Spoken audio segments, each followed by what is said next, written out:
409 Fitness on 12 News, sponsored by Heights Dermatology.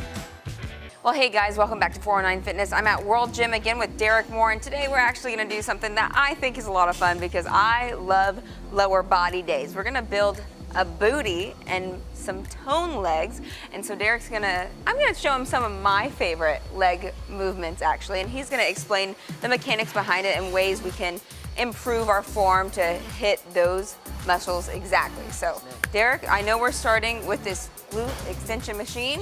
I don't use this too much, but you're all for it. So show me exactly what we're going to be doing. Gotcha. So what we have is the glute extension. The anatomy of the exercise will be primary muscle group is your glute, and then you will be tying into the hamstrings as well. So all right. Go ahead, step on. So what you want to do when you step into it, you're perfect. You want to put a slight bend in the hips, perfect, and then switch your legs. Okay. This one? Cool. Okay. Perfect. All right. So as she's getting ready to sit, she has to push this knee a little bit further down so she has drive force. Okay, go ahead and kick back. And she cannot come past her other knee. She has to remain parallel. Again, so now she has straight contraction and acclimation on her glutes first, then tying in to her hamstrings. So let's work that for 12 reps, and we'll look like we're at number 7, 6, perfect, 5, 4, 3, 2, 1. Let's go ahead and switch legs. And this is an isolation exercise, so she can basically identify which leg is stronger than the other and ways to rectify that. Push, 11, perfect. 10, 9, your form is perfect. 8, 7, make sure you're breathing. 6, 5, 4, push 3, push 2, push 1. Good job. The majority of the time with this exercise, what I see is a lot of people overcompensate and they go past the parallel point, which is taking all of the drive force and kinetic energy off of the rep. So what you did was you stayed in place, which was perfect. Very good job. I can tell you worked those legs. Mind muscle, you know? Yeah, that connection was there. And you kept the drive. So what you did was you felt that on your glutes, I'm sure. And then once the glutes got kind of pre-exhausted, you felt it on your hamstrings. So that was perfect. All right, let's move on. We're gonna head over to the lying hamstring curls. Cool. Y'all are gonna have to forgive me. I already did legs this morning, so I'm a little fatigued already. All right, now we're moving over to the prone leg curl machine. It's where technically the lying leg curl, you hear people call it that all the time. So Derek's gonna show you exactly how you need to set it up and what muscles we're working. Yes. So laying hamstring curl is also what we call it too. And we all have what's called anatomical structure. It's basically how we're built, how we're designed. So you have adjustments on the leg extension, on the laying hamstring curl. You want to make sure that this is correct, because what happens is people will come in and they're not fixing the machine correctly, and they will not be acclimating the right muscle groups. They'll actually be feeling a lot of this on the back of the knee, which is not good. It's almost like hyperextending that knee. That's not made for that. So you want to make sure that the machine is set correctly, and I think we're ready to go. All right. And remember, guys, you want this rep to be slow and controlled. We're going for 12. 12, got 12 it. good ones. 2. Everything is nice and controlled. She's staying in the contraction. 4, let's go. 5, driving force through the hips. 7, keep working. 8, 9, 10, 11, one more good one, and 12. Nice and slow, good. Everything with the movement was nice and slow, and what you want to make sure you're not doing is coming off of the contraction. What that can cause is a lot of hyperextension and knee pain on the back of the knee. And what she did, she stayed right before she got to the point of releasing the contraction. She went right back up, slow and controlled, and that's perfect for stimulating proper muscle growth. And I know when people want to go higher on the weight, and they kind of come off the seat a little bit. So how does that kind of hurt them? Yeah, well, a lot of people think when you come in and you're associating working out, they think heavyweight, moving loads, but that's not always the case. You want to make sure that you can control the load and move it with proper dexterity. And so what you do is you don't want to use more weight, because that kinetic energy is now driving the negative rep back, and you're going too far backwards, and then you can't even get the weight back up. So pick a weight that you can use that's nice and controlled. You get about 12 to 15 reps starting off to make sure you can control the movement.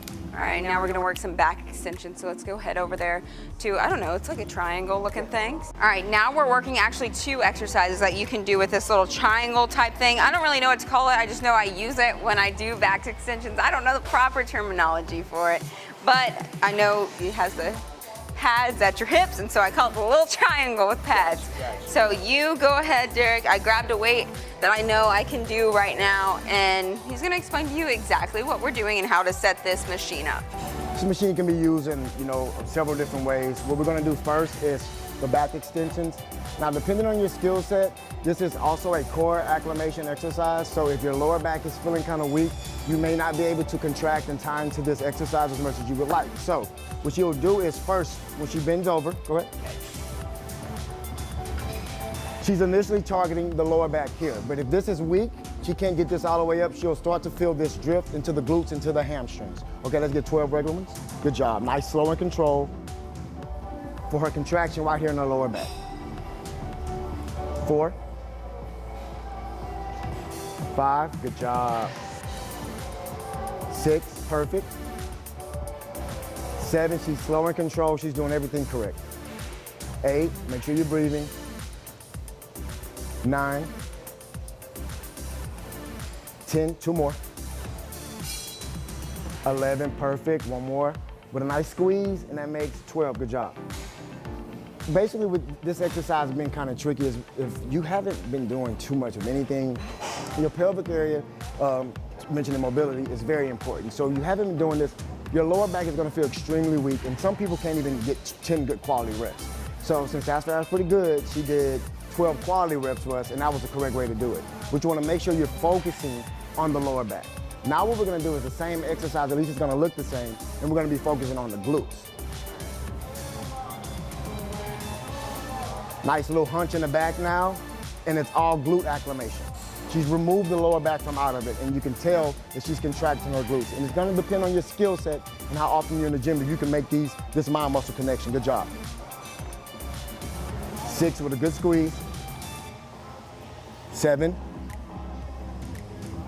8, good squeeze. 9. 10, 2 more. 11, 1 more. With a squeeze, 12, good job. And I don't want people to forget, also when you're doing laying back extensions, you're gonna feel it in your hamstring as well. So if someone's getting ready to just start working out, they wanna start getting in a routine of moving some weight around, this is a great exercise to kind of get those muscles lively. So I'm pretty sure tomorrow, if you would have done a couple more sets, she would feel this first in her hamstrings, then glutes, then lower back. And of course, you don't have to use a weight. You can always cross your arms and use your own body weight. Just go slow and control. You don't want to force this movement. This movement can really affect you if you don't do it right and can really hurt you. So you want to make sure you're taking your time when you're doing movements like this, most definitely. All right, we have one more, which is probably my favorite, and I love doing it every leg day. And we're gonna talk about hip thrusts and glute bridges. So let's go ahead and set that up. All right, for our last movements, we're gonna do some hip thrusts and glute bridges. My personal favorites. I love to throw weight on there and just lift as heavy as I can, but also, there's 2 different types of lifting weight. There's the heavy lifting, and then there's kind of the, what would you say? What I like to call mind-muscle connection, like the slow contraction, developing that connection with your muscle group. That way you're using the right muscle groups. A lot of people do the exercises, but they don't do them right, because they try to put too much weight. Right. And you get a good pump. So that's where your legs get big, your booty looks nice and plump afterward. So we're gonna go through and we're gonna show you how to set up a hip thrust, the difference between a hip thrust and a glute bridge real quick. So I have a regular squat bar here, and we put 2 45s because that's usually what I warm up with is 135, so that's 135. And Derek, why don't you go ahead and take us away? Yeah, go and get down. Roll it across, even. So her arms are gonna go up here so she can be in a controlled state. So you'll see when she comes up how she positions herself. You wanna make sure you position yourself correctly on this because you wanna make sure that you're acclimating the right muscle groups. So I'm gonna do 12 hip thrusts first. Let's do it. Okay. Squeeze at the top, driving force through her heels. Every rep is perfect, I like this. Number 3, you gotta make sure you're controlling this movement with a nice squeeze at the top drive force, blood into the muscle with a contraction at the end, and she's standing the contraction, which is gonna cause that muscle grouping to burn even more. Squeeze, come on, she's working, this girl can work. 5, 4, come on, squeeze it. 3, breathe. 2, throw a twist on the end, squeeze and hold, go down nice and slow, and then she's gonna pop and contract. One more for me, explode. Good job, I like it. Bam, that felt good. That felt really good. I love hip thrusts. They're one of my favorite movements to include, but also typically after, if I really want to fatigue kind of my legs, if I want to fatigue my glutes, I'll do hip thrust first and I'll go right into glute bridges. So the lower range of motion, right? Stand in that contraction range because it is different. And when you're doing the floor bridges first, with your feet being flat like you were, you're driving force not only to your glutes, but also through your hamstring, right back down to the bottom of your feet, right back up. And that's a longer contraction than the glute bridges are. All right, you want to show them? Let's do it. A shorter range, kind of. Got you. Where we're just targeting mainly the glutes. Yeah. So I don't know if you do it like this, but I know a lot of people like to put their feet closer together. Yes, I do. So I'll put my feet a little bit closer together, and then I'm gonna pull myself up, and then typically I just go about and here. then back up. And she's staying in the hinge. She's staying in that contraction range, which means she's not overcompensating the movement because we're not looking to do that on this particular movement. She's staying in a range which is actually working just the glutes. She's staying targeted on her glutes. Now, of course, her feet must remain flat, which they are, because she has to drive through her heels. But there's a lot of dexterity in this movement, so it does take a good skill set to do this. I wouldn't start off with this kind of weight. Sapphire pretty good at this. But you want to make sure that you're establishing a mind-muscle connection, and if you're not feeling it in the glutes with this range of motion, you need to change something up. Good job. Definitely felt that in my glutes, and I know yeah, you're looking good. it freaks you out a little bit because you can feel it in your quads. Right. At times. You have to drive it and literally force your mind to connect with the right muscle grouping, and that's called the neuromuscular junction, which I talk about a lot of the times. And that's where you're firing off neurons from the central nervous system, and it's firing off acetylcholine into the right muscle groups, and then they become stimulated with free radicals, lactic acid, etc., and that lets us know we're in the right range. That lets us know we're in the right area. So I tell people you have to be mindful to make sure you're connecting with yourself when you're in the gym. Don't try to do any type of real big heavy lifting. Don't try to lift for the crowd. Try to make sure you can identify what's gonna help you progress. Put a bunch of weight on the machine, whether it's upper body, lower body, you do it wrong, you hurt something, now you're digressing. We don't want that. And so, can you talk a little bit about how this maybe compares to, like everything we did, compares to maybe a squat or a deadlift and the different muscles they're working? Well, the squats and deadlifts are more compound movements, which these were isolated movement and then targeting this particular muscle group. If I was to get on a deadlift is working, not only is it working your legs, it's working your lower back, it's working your trapezoids, it's working several different muscle groups. So a lot of people do deadlifts on back day.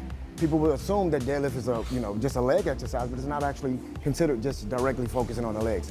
It focuses on a lot of different groups. The squat, it's focusing on quad, glutes, hamstrings, core, and lower back. So you have all these movements and these biomechanics that are incorporated into those two movements because they're compound, and compound movements have a lot to do with mobility. And you need to make sure you're doing compound movements for mobility, which is, ties into your margin. So these are just also for support for when you do want to do those compound movements. And compound movements are typically where you want to start when you start trying to identify with breaking down muscle groups like the glutes, because you have to actually keep them acclimated for periods of time that way you can, create that mind-muscle connection. And if you haven't been doing anything, you might not be able to acclimate them as much as you would like. So I would start off with something simple like a deadlift, not using a lot of weight, but get all those muscles tied in together because they're all working together for the good. And the stronger you are overall, from the core on up, the more you can acclimate and tie into your muscle grouping. So people got to be mindful to start slow, start with the compound, the regular stuff. Even if someone hadn't been in the gym in a while and they're looking to do a leg day and they don't really want to mess around with too many weights, you just simply tell them spread your shoulder width apart, nice base squats, and you can start establishing mind-muscle connection with that. You can start going up slower, faster, in different movements to try to figure out what works for you. All right, well, I'll definitely list everything that we did today on the website and underneath the video so you can look back at this, figure out what you want to do at the gym. But that's all we have time for today. I'm Sapphire Fontes for 409 Fitness here at World Gym with Derek Moore.